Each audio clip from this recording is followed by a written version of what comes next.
Hades, the stern and misunderstood god of the underworld, is far more than a simple deity of death.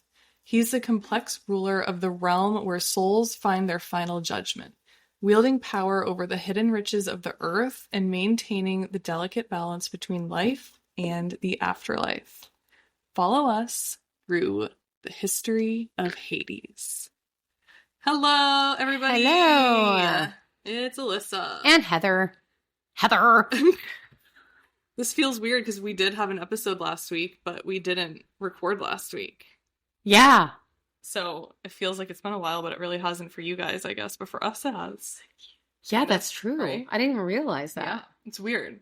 And everything just feels weird. Because, like, I've said the past 2 episodes, I'm getting ready to move. I know, I walked in, and every time I walk in, I'm like, this looks weird. It's different. And I have to now I have a couch in here. Well, it's not just that, like that whole area. Like I have to figure out my brain automatically has to be like, what's different? Yeah. What's in here? What's like, changed? It can pick up that something is different, but you can't pinpoint what it is. Mm-hmm. Yeah. But I am on, you know me and Shein. Like, I love Shein. I'm on, I didn't know they have furniture. They have lots of household items. Desks. See, and I was trying to tell Jared that. Because he just goes to Temu, and I was like, Shein is actually a good, Shein. I say Shein, but maybe it's Shein. I heard Shein. I don't know. Shein. One of them. Shein. I like Shein. Shein. 我们需要深思定是三生。I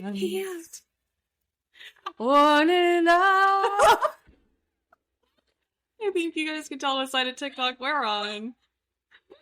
I've gone down rabbit holes about just, I always loved Asia. Like, in general, anywhere in Asia, like, I'm fascinated. But now even more so, and, like, I already knew, like, the cost of living is cheap over there. Like, I've known that. But, like, the amount of people, like, I'm not gonna lie, I fell for the propaganda of, like, that our government gave about China for a hot minute. And, like, I am blown away. That's what you sent me today. Oh, I know. It wasn't even really about that. No. But it was still, like, about that. And I was like, well, fuck. Mm-hmm. Guys, I'm just going to let y'all know we're fucked here in the USA. Like, literally, I mean, think about getting the worst kind of fucked of your life. That's what we are. Dude, I went down, I'm, like, on, like, it's my favorite thing that I will say, like, the good thing about the TikTok ban, whatever you want to call it, I guess, ban, but not ban, is, like, the Chinese people and, like, American people, like, getting to, like, talk to each other. I know. It is so cool.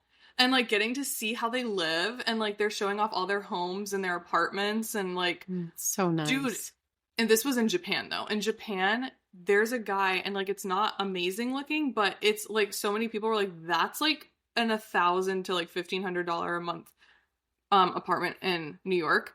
And it's $80 a month. People were like, you would have to be homeless. Like, homeless is $80 a month in America. But have you seen the ones where, like, have you seen the TikTok sneak in where they're like, China's not going to show you everything. They're going to put their best foot forward. They're not going to show. It's propaganda too. And I'm like, I don't care. Like, that's like what America does. $80 a month. Yeah, it's everything in America. Dude, America does that. Everybody puts their best foot forward, but also, like, I've always watched, I think I told you about Drew Binsky. He's, like, the travel guy. He's been to every country, even North Korea. And I'm like, that's crazy. That's so cool. But, like, he goes and, like, talks to the locals, and, like, he shows around, like, the really cheap places, too, so I've always watched him for, like, a long time, so and I will say this, I've been to, and it was 10 years ago now, but, like, I was in Thailand, which is considered a third world country. Now so bad. I'm going to say, and, like, obviously every place has their, like, sketchy areas. Well, yeah. Even here. There's not a single place that doesn't. I didn't well see any, though. I didn't see any. I was going to say, maybe the Scandinavian countries have very little. That's different. That's different. Like, just different. They leave babies out in strollers outside their grocery stores, so... It's just different. It is very different. But, like... Denmark is giving asylum to U.S. Americans. Good. So is Canada, also. I know, but... Canada's a little simpler for us to get to. It is a little more simpler. But... And that one I can get actual citizenship, which I'm working on. Yes. So... Yeah. Yeah, and you know what made me sad is like, because you know, I have my friend, she's Colombian.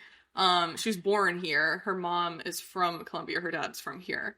And she's telling me how she like literally carries her passport around with her now because she's so afraid of like shit. Of course she is. And I'm like, I mean, the ice has gone Yeah. crazy. They went full, like, it barely, I think, I swear to God, it seemed like it barely went into play, and they're like, bam, and going into schools and everything else. Like, it's crazy.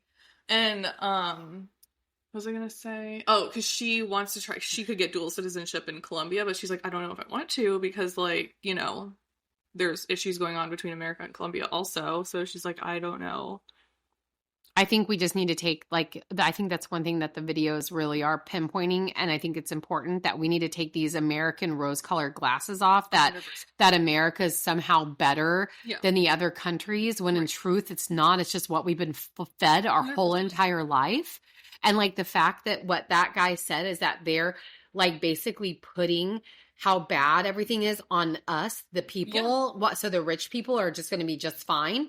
It's all of us that are going to have to eat and suffer and have to deal with the repercussions.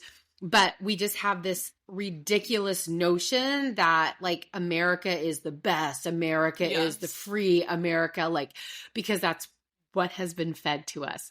So how are we any different than when they try to say, like, North Korea, China, like, when they try to say that, like, America, like, how, it's kind of, my eyes are just going, like, I've never been, like, one that was like, oh, I'm all for, like, I've always thought that we've run things, at least in my time, really stupid. I've always thought the same thing too. But I've never really delved into it. I've always been like, when that video you sent where he's like, we just denial. We just like, it is. I'm like, shit. Like, I do. I'm just like, oh, well, there's nothing I can do. Well, the thing is, like, they keep you comfortable enough here. Yeah. They keep but you that's comfortable. kind of going away. I know. So, I don't know about that anymore. Like, But, like, and this isn't me, like, being like China is perfect, because they're absolutely no country is perfect. No country no is perfect. government is perfect. No. None of it is. Some got it together more, definitely, but no government. That's perfect. all I'm saying. And, like, I don't know, dude. Like, but I'm not gonna lie, like, when I see everything, like, and this is nothing new for me. Like, I personally have always loved Asia, like, in general. So, like, this is not a new thought of mine, but, like, I can totally see myself going somewhere in Asia at some point in my life, maybe for a year. Like, I love, like, especially Japan, dude. Oh my god. Like, and the thing I like about over there is, like, it's like, if you are, like, by yourself, like, it's set up to be still comfortable for you. Like, you know how, like, if you were to go out here in America, like, you're gonna feel a little awkward, like, going to, like, a dinner place alone, or, like, they have everything so set up, like, you don't even have to talk to people. No. Like, I have to tell you, I know somebody that I work with that went to Japan, and they said it was life-changing. Oh, I can imagine. He literally said it was life-changing for him. And he was like, I'm definitely going back. And actually, no, 2 people, because the second person said the same thing. Like, it was just life-changing going to Japan. So I think Japan's definitely one place I want to visit. Thailand for sure. Oh my god, I want to go on the little water. Yeah, the water market. Yes, I want to do cool. it. It's really I really cool. love it. I am just like... They have a lot of penis shapes. And it's really funny to me, and I love it. I mean... I bought my aunt a penis ashtray there. They had a lot of penis ashtrays at the market. All right. A lot. Because you want to ash on a penis? Yeah, like, I don't know. It was a penis, and then, like, the bowl, like, where you, like, dip your ashes. Balls? No, well, like, no. the balls are sticking out? It wasn't balls, but I mean, you could think of it. So the it was penis like the bowl for the ashes. penis is just sitting there, like, stuck up? Yeah, it's like, here's the bowl that you put the ashes out, and then the penis is just here. I guess it could be like the balls. And the ball. It was the ball. Oh, so just around, and then with the penis. Yeah. It was a uniball. Oh. It was cool. I thought it was interesting. There's a lot. Of so many. There were some huge ones, and then there was little just ones. statues. Like a lot of ashtrays for some reason. That's so interesting. I don't know why. Do you think they like put it out on the tip? You could absolutely. I just don't understand. I mean, just I don't even. Yeah, I thought it was too. I was like, I know for a fact that there's some interesting things that I've heard about, like in Okinawa. My sister who lived there, she went with some military people, and then there was a show where the lady swept the floor with her vagina. That's amazing. With a broom. No way. Yes. That's talent. Like, that's talent. That's talent. Like, holy shit. That is talent. What? Like that's some Kegel fucker shit right there. Like, so she could like move it. Yeah, back. Or like was she using her hip? No, she'd walk, and it would just go and sweep the floor. That's amazing. Yeah, yeah, I love it. I was just like, damn. Wow. I love Asian countries and Asian culture. I just love it so freaking much. I have to go to Japan. I felt the same way because before I went to Thailand, I never wanted to I never cared to travel ever. Yeah. And I had been to Canada, but I know it's another country, but I don't consider Canada another country. I know it is, but it doesn't feel like. Except they served our asses in the fucking tariff shit. They were like, cool. Bam. Back out. I was like, yes. Wait a second. But I was like, hold on a minute. I'm all sitting there proud of Canada, and I'm over here in America. So okay, my dad's Canadian, so we're okay. Canadians. It's all right. Okay, yeah, Canadian, we're good. American. We're good. But I did not know this. Did you know Justin Trudeau has practiced purposely falling down the stairs as his little party trick to break the ice when he goes into settings? He does. He does it. Is it like when they're they fall and you think, and then they go up, they're like, hello! Like Willy Wonka? Yes. Or he's and then he's like, woo! And all of a sudden he jumps up and everyone's like, oh! That's his icebreaker. And I'm like, okay. Very interesting. Okay. Interesting man. Alrighty. Yeah. All right. All right. It's been a lot. Okay. Yeah, sorry guys. No, I'm not sorry. We always say we're sorry, but honestly, it's just how it is. It's a super, super long one, but this is all going to be about Hades, obviously, as you heard from the intro. So Hades was born to the Titans Cronus and Rhea. Cronus, that's it. Mm-hmm. Oh, there's so much lore. Yes. Okay. Remember we were talking about his dad? Yes. I know his dad's name. Okay, go on. So they're powerful deities who ruled before the Olympian gods. As the firstborn son, Hades had quite the tumultuous start to his life. His father, Cronus, quite literally swallowed him at birth. Mm-hmm. Yep. Hades wasn't alone in this fate. His siblings, Poseidon, Hera, Demeter, and Hestia, were all swallowed by their father as well. And I remember we discussed last week, was this literal? Was this symbolic of something? Yeah, exactly. And it in Greek mythology, it was meant to be literal. Literal, yeah. But there's also some symbolic representations. So in the literal sense, the myth states that Cronus physically swallowed his newborn children whole, and this was done because of a prophecy that he would be overthrown by his own son. Yep, for a bid for power. Right. So just as he had done. So he's being a little hypocritical bitch. He overthrew his own father, but he didn't want the same to happen to him. Okay. Also, I didn't know his father's name was Uranus. And I didn't know our planets were named after Greek and Roman gods. Yes, ma'am. I didn't freaking know that. So then here's where my brain went. I was like, what if? Because you know how Titans were huge, really big people? What if they are planets? Now? Yeah. Maybe. Very interesting. My brain was like, that's so fascinating. All right, but to prevent this fate, Cronus swallowed each child as they were born. Thinking he could avoid the prophecy by keeping them trapped inside his body. Mm-hmm. Then the symbolic representations are Cronus, who is also known as Father Time, symbolizing how time consumes all things. It also represents a resistance to the natural order of succession and fear of being replaced, and can also be seen as a metaphor for controlling father who keeps his children under tight control to prevent them from surpassing him. So that's where all of that stuff comes from. I'm going to move this mic here just a bit. Okay. Yeah, that's what I just wonder if, even when this is being, even when their story was coming out, was it quite literal or was it? Right. It sounds like it was literal. So the youngest brother Zeus escaped the fate thanks to their mother Rhea. She had a clever plan where she wrapped a stone in swaddling clothing and gave it to Cronus to swallow instead of baby Zeus. When Zeus grew up, he orchestrated a rescue mission for his siblings, tricking Cronus into drinking a potion that caused him to regurgitate Hades and the other siblings. After the rescue, Hades joined forces with his brothers Zeus and Poseidon in the great war against the Titans known as the Titanomachy. Did they say if Zeus was swallowed? Obviously that he had Zeus was not swallowed. Oh, he was not swallowed. Rhea tricked Cronus and got rocks and put them in swaddling clothing. Oh, okay, yeah. So I'm like, girl, why didn't you do that to all of your children? Yeah, maybe because by that point she's like, I gotta do something. That's what I'm thinking too. But also it's like, did Cronus never know that his son was still there? Like, well, I think that kind of actually, let's go ahead and break that down, right? Like, I think that speaks of a very absent father, right? Because he doesn't even know that he swallowed rocks versus his son. So there's no care or an emotional anything connection. Yeah. All he sees is as, I need to get rid of this object. Let me swallow it. There's not anything deeper than that. Also, like, did they have all these children at one time? Was it like they got pregnant and no? Then, I think they like he's like, okay, give me that kid. Like it comes out and then like, what the, like, stop having children. I know, like, don't. I mean, like, I guess then they had no control over that, I guess, then. I wouldn't. If I was Rhea, I'd be like, no, get off me. Yeah. I'm not, I'm so sick of you but, like, you swallowing don't want my children. What are you doing? I know, but I would be just like, I'm so sick of you swallowing my children. Like, do you know how traumatizing that would be?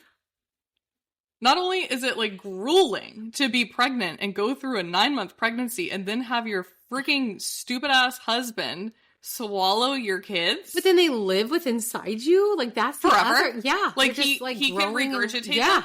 They're just there? Yeah. Isn't that insane? Like, he's just, Weird. They're just sitting there vibing. And their dad. Weird. Now, if you read Lore Olympus, which I recommend anybody, webtoons, she is a phenomenal writer. It is a comic, so it's like you're going to read it as a comic. Like, it's amazing. The story she puts out is, I mean, I'm telling you, this girl covers sexual assault. She covers parental issues. In the story. Okay. But it does show the kids going through a lot of pain while being in Kronos. Like, it's not like an easy time in their dad. I could imagine. I mean, that's like stomach acids. Like, well, not just that. It's them having to, they basically have to feel everything he feels. And he's got a very black soul and he's a very bad person. And so they're just like, they feel it, like it hurts their body. Yeah. Damn. That's crazy. Well, anyway, the 10-year battle ended with the victory of Hades and his siblings establishing new divine order. Hades played a crucial role in the conflict, wielding the helmet of invisibility crafted by the Cyclops. This powerful artifact allowed him to infiltrate the Titan camp undetected, destroying their weapons and ultimately helping to end the war. Following their triumph, the three brothers divided the realms of the cosmos among themselves. In a game of celestial lots, Hades drew the underworld, while Zeus got the sky and Poseidon the sea. Now, there are conflicting accounts of how this division occurred. One is like what I just said, they drew lots. Another version claims that Zeus, as the leader of Olympians, allocated the realms himself. And interestingly, one legend suggests that the brothers divided the realms by playing a game of dice, with Zeus rolling the highest number and choosing first. So, I mean, either way, they had their domains. I don't know if Hades is going to play out like I think he is, because I know stuff about Hades, but I just don't see Hades being someone who's going to roll dice. Yeah. I feel like the lots make sense to me. Yeah. Yeah, that's what I think. I feel like that makes sense. And then I also could see Zeus, because he kind of is like the leader. He helped them. Like, I could see him being like, hey, you do this. Like, you know. Pointing. Yeah. So Hades received the underworld as his domain. This realm included not only the land of the dead, but also the earth's hidden riches, earning him the epithet, the wealthy one. I never knew that. I always knew he's like the underworld, but it's everything below ground. So gems, metals, like buried treasures, like that's all his shit. Yes. That's cool as hell. Where did I go? Okay. So Hades' new role as the ruler of the underworld was significant, though it often kept him separate from the other Olympian gods. He became the keeper of souls, rarely allowing anyone to leave his domain. This position, while powerful, also contributed to his mysterious and often feared reputation among mortals. Can I stop for a second? Yes. Just a quick question. So did the Olympians form out of extracting themselves from the Titans? Like, is that how the It sounds like Olympians, it to me. that's how it got Yeah. created? Okay. That's what it sounds like. And I always refer back to like Hercules, even though I know it's just a cartoon, but like kind of it's like an actual story. Yeah, like it sounds like, I will say, like, I think they did a pretty shit job describing Hades in it. Uh-huh. But I mean, they had a lot accurate. They had to have too. a villain. Yeah. So He's the coolest villain. He is He's cool. oddly attractive. I don't like his nose. Oddly attractive. Yeah, I agree. But he is oddly attractive. I don't know why. Ever since I was a kid, also, I was like kind of into Hades. I'm not gonna lie. Okay, but okay, read it because you're gonna be very attracted. Okay. So Hades' attributes and symbols are deeply intertwined with his role as the god of the underworld and his association with wealth. So Hades is known by these epithets due to his dual nature. The unseen one, he represents the mysterious and hidden aspects of death in the underworld. This title also relates to his helm of invisibility, which allows him to move unseen.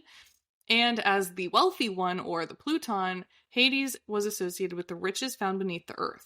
Hades' connection to wealth stems from his dominion over everything beneath Earth's surface. All precious metals, gems, and minerals were considered his property. This association made him a symbol of abundance and prosperity, despite his grim role of the Lord of the Dead. I think it's cool. I do too. So his symbols are a bident, much like Poseidon's trident. This was a two-pronged staff that served as Hades' scepter and symbol of authority. He could use it to shatter the ground and create passages between the underworld and the mortal world. Also, Cerberus, the famous three-headed dog that guarded the entrance to the underworld. Cerberus prevented the dead from leaving and living from entering.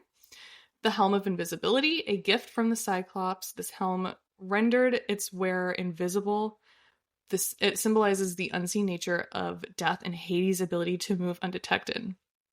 Some additional symbols associated with Hades are keys. So similar to Hecate, only his represent control over the gates of the underworld.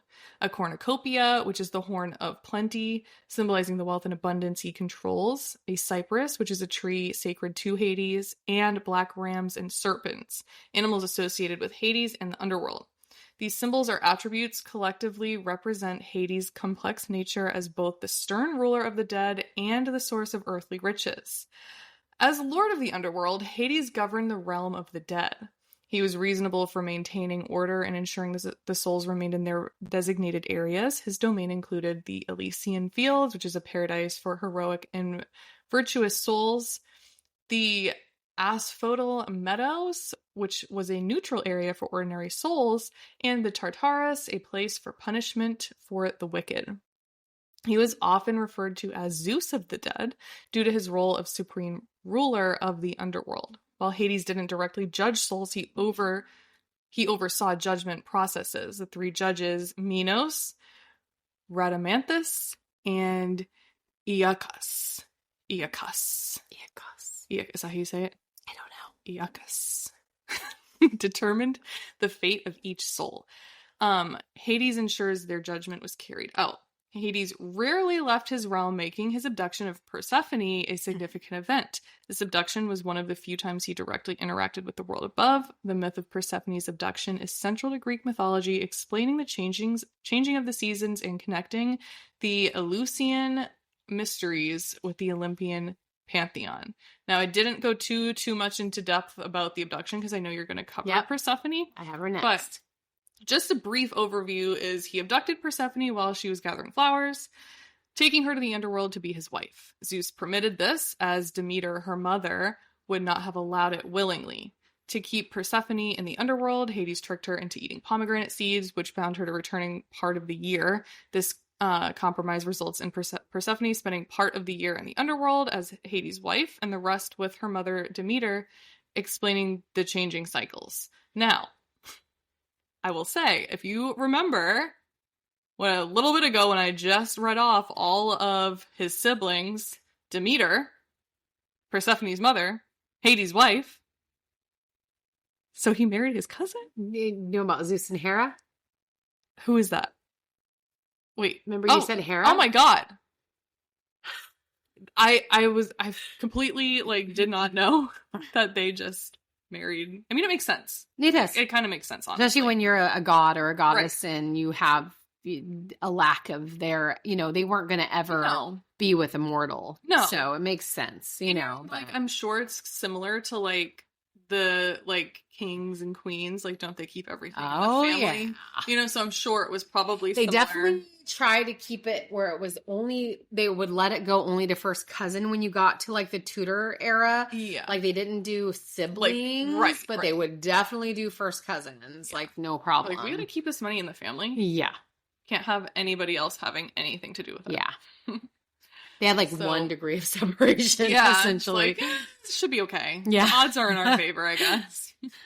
So Hades was assisted by various beings in managing the underworld. Charon, the ferryman who transported souls across the river Styx, and Archeron. Souls needed to pay a coin placed in the deceased mouth during burial for passage. Yep. The Furies. These female deities punished the wicked in Tartarus, carrying out sentences for crimes against the natural order. And Cerberus, 3-headed dog that guarded the entrance to the underworld. He's so cute. So freaking cute. Hades' role in Greek mythology was complex. While feared due to his association with death, he was not considered evil. No. He was seen as a stern and unyielding, but also in his ruler over the dead. But also just in his rule over the dead. I was going to say, he was actually considered to be very just. Yeah. And he would punish and, send souls off that needed to be punished appropriately. Yep. He's just doing his job. Oh God, that could have been really bad. But I think it's so easy to just decide that he's evil because he is the Lord, the God of the underworld. Right. So automatically it's like, oh, well, he's down there with the dead. Like, okay. Becoming the devil. Yeah. The devil. So Hades has been subject to several misconceptions and villainizations over time. In ancient Greek mythology, Hades was not considered an evil deity, like I just said. He was viewed as a stern, unyielding god, and just. But the Greeks saw him as a necessary part of the natural order, responsible for maintaining balance in the afterlife. Hades was feared by the ancient Greek due to his association with death and the underworld. Yeah, here we go. Okay. The fear stemmed from the general human apprehension about death rather than any inherent malevolence in Hades' character. The Greeks avoided saying his name to prevent drawing his attention, preferring to use euphemism like Pluton, the rich one, or the polydegmon, which is the host of many. Which I feel like is kind of stupid. Like, I feel like that kind of played into people's perception of him. Like, just call him what he is. Like, I feel like the more you become used to someone, like, it's not going to be as scary, We definitely know that from digging into things we've dug into that. Like, a lot of people will be like, oh my God, it's so scary. And it was at first. But then when you get to know what it is or who they are, you're like, no, okay. Like, it's not scary anymore. Yeah. Like, he's just part of the process. Yeah. So the negative portrayal of Hades largely arose from the conflation of Greek mythology with Christian concepts of hell. Oh, go figure. This misinterpretation led to Hades being equated to Satan, despite their fundamentally different roles in their respective mythologies. In Greek myth, Hades was a ruler and judge, not a tempter or embodiment of evil. But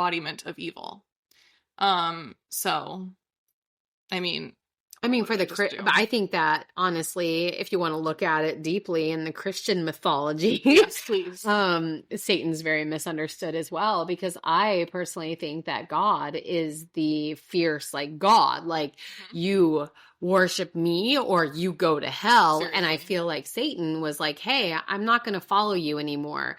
And so God created this like perception of Satan that he was evil and bad because Satan tried to actually break off from God's rule. Mm-hmm. And then he was like, okay. And then so God cast him away, condemned him, called him evil. And then, tried to create the story to keep people from following him away from his rule and command. I'm just gonna. Yeah. He was the OG fearmonger. Yeah. Yeah. It's like, he didn't listen to me, guys. He is evil. don't have Yeah, anything to do with him. exactly. Like, so dumb. Like, so I mean, freaking because dumb. there's so many things in Christian lore. I'm saying that. It Because, is. but where Yeah. they're like, you know, he's going to deceive you. He's going to make things seem so great. They all say like sin is fun for a season. Sin is fun for a season. Why is God giving American government?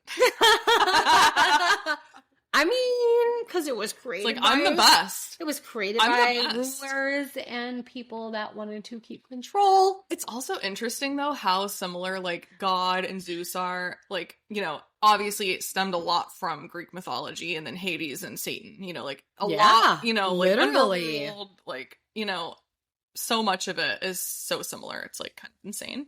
Only because of, I mean, I haven't delved into his whole story, but because of Lore Olympus, I think Zeus is a little bitch. I have never liked him. So I've ever heard. I'm just gonna say, like, we're gonna cover him. Yeah, I want to cover them, but like, are we doing Persephone? You're gonna do Persephone I'm doing next. Persephone next because that's Hades' wife, and and a goddess in her own right. So maybe I'll do Demeter next. Demeter, I understand she's a whack job. Yeah, she sounds interesting. Yeah, real interesting.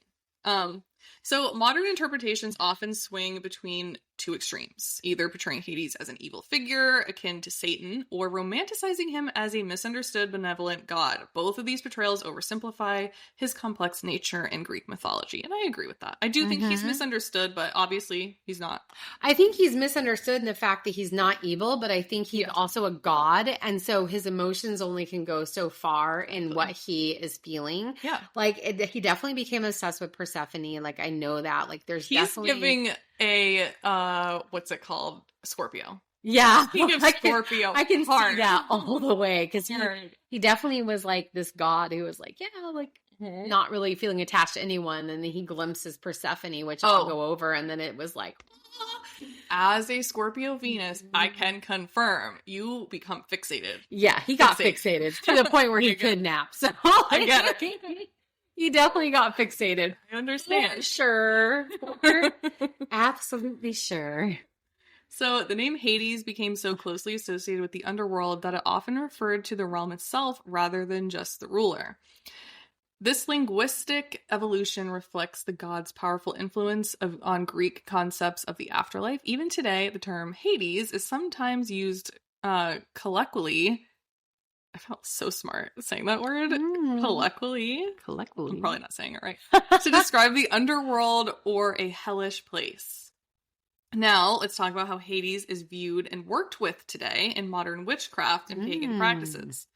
Hades is often seen as a guide for shadow work, transformation, and connecting with the dead. He's revered as a deity of boundaries, wealth, both material and spiritual, and deep introspection. People who work with Hades often seek his help in navigating grief, understanding life cycles, or even manifesting abundance. After all, he's known as the wealthy one because of his domain over the earth's buried riches. Now I have questions. I didn't know this. I do too. Like, I really want to, like, I am very, very interested. And did the other gods have to, because the other gods did have things of like gold and stuff like that. So did they have to purchase it from Hades? Probably. Like, to be able to cultivate that, because that's all coming from the ground. Probably. I have so many probably questions. Had to work out something. Yeah. Which then adds to his abundance and riches. Yes. Yeah. Yep. Offerings to Hades typically include things like red wine, honey, pomegranates, or ethically sourced graveyard dirt. Rituals off. I could see him being like, "Bitch, bring this back. I don't want anything to do with this," because he would. I feel like he would. He'd be like, "I'm not working with you. You like this is not ethically sourced." Did you even ask to take this? It's like you never. Did you even ask the spirits of there? Like, is it cool? Who even are you? Yeah, exactly. How dare you call upon me? Rituals often involve honoring him as a protector of the dead or asking for guidance through lifestalker moments. He's not a deity to approach lightly. He values respect, sincerity, and patience. Again, giving Scorpio. Very much so. Scorpio. And Interesting uncommon fact about him is, unlike many other Greek gods, Hades had very few widespread cults or worshippers, as people feared invoking his name, which is, again, crazy. In conclusion, as we explored today, Hades is perhaps the most misunderstood god in Greek mythology. Far from being the evil villain pop culture loves to portray, he was actually one of the most just and least troublesome of the Olympian gods. Yeah. Unlike his brother Zeus, who constantly interfered with mortals and caused chaos, Hades remained largely in his realm, doing his job with a stern but fair approach. The modern conflation of Hades with the Christian concepts of Satan is not just inaccurate, it's a complete misrepresentation of his character. Yes. In ancient Greek mythology, Hades was a complex deity who embodied the natural cycle of life and death. He wasn't evil, he was necessary. He maintained order in the underworld, judged souls impartially, and rarely sought conflicts with other gods or mortals. Remember, this is a god who was so committed to his responsibilities that he rarely left his domain. Mm-hmm. He didn't scheme to overthrow his brothers. He didn't constantly meddle in human affairs. He was actually more faithful to Persephone than most Greek gods were to their partners. Absolutely. So the next time someone tries to paint Hades as the villain, remind them he's not the devil. He's just a god doing his job, maintaining the balance between life and death, wealth and loss, order and chaos. In a pantheon of dramatic, petty, and often cruel gods, Hades stands out as surprisingly reasonable. Yes. Hades, king. He is my guy. Yeah. Like, I think it's great because I think that's very true about the other gods, is they're very volatile. They're very petty. Zeus, when we get into him, so petty. Yeah. Like, it's insane. Mm-hmm. Like, he's very, and I love that you said, like, he messed with the mortals and, like, when he wasn't supposed to. And, yeah, I think that's, yeah. I love it. Hades is a king. He's cool as fuck. Yeah. I think it's much like, I feel like it's much like our power that we have today. Not our spiritual power, but our power, like, in government. You know, they're portrayed as, like, these, well, some are portrayed as, like, these high-powered, great people, and they're doing the worst behind the scenes. Yeah. You know? So. Yeah. I love it. And then we'll get to see a little bit when I do Persephone next week. We'll get to see a little bit of Hades, maybe romantic side in there. Hopefully. I kind of feel like it's going to be so romantic. Like, even though it's, like, kind of, like, harsh. He literally stole her. Yeah. Like, why is that kind of romantic? Like, just saw her and was like, holy hell. And then was like, wink. Yanked her right out. Again, this is where my Scorpio Venus is coming out, because I would be like, that's so romantic. But that seems pretty much like what Hades seems to be like. Very straightforward. Like, oh, I want her. I'm going to take her. You know, he obviously wasn't going to be able to be above, you know, his domain. He didn't want to be out of his domain. Yeah. So he had to bring her into, but there's a lot of misperception around that story as well, because a lot of people try to paint the Persephone Hades story as being bad and that he hurt her. And I don't think that at all. No. I'm very excited to tell that story because I think there's a lot of misperception. I think so too. But I don't want to forget. We have to have a shout out and a happy birthday to Haven. Oh, happy birthday, Haven! It's his birthday today. Wait, how old is he now? 23. I know. What? I know. And he loves the gods and goddesses. Oh, hell yeah. So this is like, he's gonna love this. Yeah. So happy birthday, Haven! We love you. That's crazy. 23. 23. He is 23. Oh my god, that's insane. Wait, how old's Araya? Almost 25. No, she's fucking not. No doubt. No, she's not. Yeah, almost 25. Yeah. What? Yeah. What? That's insane, dude. I know. Holy shit. Wow. Crazy. I feel old. Okay, that's all I had to do on that. No, I loved it. I think that was really well covered, and I was hoping that's what the story, because I've known a lot of different renditions of Hades, but I always just felt like what you did, what you said. He was very misunderstood, and that he is just doing what a god is supposed to do, is run his domain, be fair, he's not being unfair, but he's also not like highly emotional in that area. Yeah. There is a part of his life we're going to learn that he was very emotional. Yeah. Oh, I can see it. And very emotionally involved. So I'm excited. Yeah. Also, I'm kind of excited to hear about Poseidon. He's interesting. Oh, he's just interesting. He's now, as far as what I've heard about him, super emotional, but not always in the best way. I could see that. Like He's very giving like, Pisces. very Pisces. Yes. What's Zeus giving? What's Zeus giving? Capricorn. Bad communicator. Yeah, very much manly in his man era. Like he's a man. A Virgo man or a Capricorn. I think Capricorn. I'm seeing Capricorn with I could see Aries too. I could see Aries man maybe. Maybe. No, I don't know. Just because of the ego. Yeah, definitely an ego. And also, like, again, doesn't give a shit. Gonna do what he wants to do. Bad communicator. Real bad communicator. Oh my god, we should play a game once we go over all of the characters, not characters, the gods and goddesses. We should play, like, where we have to match up, like, what zodiac they would be. Yes. That'd be a fun, like, after we do all of them. See, and I think Hecate or Hecate is a Virgo. I totally could see it. Yeah. I could totally I really see do. that. Because she seems very organized, like organizing, directing people where they need to go. Yeah. Having, you know. Yeah. So she has order. Yeah, she likes order. Yeah. I love it. All right. Okay. Well, this is cool. I love this whole segment. I'm so we're doing. excited. Like, I think it's great. I'm so excited. Next week we will go in the trenches with Persephone and this beautiful goddess and what she represents and her love story with Hades. Yes. So. All right. Well, thank you guys so much for listening. Please remember to like, comment, and subscribe, and we'll see you in the next one. Bye.